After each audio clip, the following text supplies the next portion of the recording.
Hier soir, la ministre des Affaires européennes nous a fait un numéro en 2 temps sur France 2, en annonçant en début d'émission qu'elle n'était pas candidate à la tête de liste de La République En Marche, puis en faisant semblant de changer d'avis pendant l'émission. J'ai envie de... Enfin, voilà, votre avis là-dessus, moi ça me paraît invraisemblable. Moi j'ai bien C'est du cinéma. J'ai bien regardé ça, j'ai trouvé ça lamentable. On est d'accord. J'ai trouvé que Nathalie Loiseau, elle est hyper compétente sur ces dossiers. Oui. Alors la différence avec Marine Le Pen, là, elle était vraiment éclatante, Oui. parce que Marine Le Pen se trompait quand même sur le SMIC de presque 1 à 4. Hein, c'est quand même pas banal pour une personnalité politique. Mais Nathalie Loiseau, hyper compétente, très combative, même assez agressive. Alors d'abord, totalement dépourvue de charisme, ce qui en campagne est quand même un peu embêtant. Et puis avec une petite pointe d'arrogance, je ne sais pas si c'était...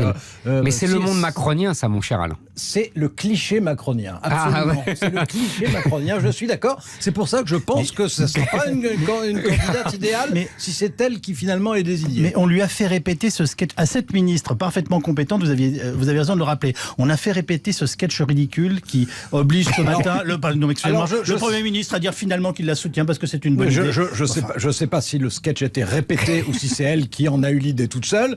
En tout cas, le fait est que ça faisait totalement artificiel, fabriqué, grotesque et caricatural. Éric Zemmour. Bon, moi, ça je vous pas- paraît assez Ça me semble nuancé?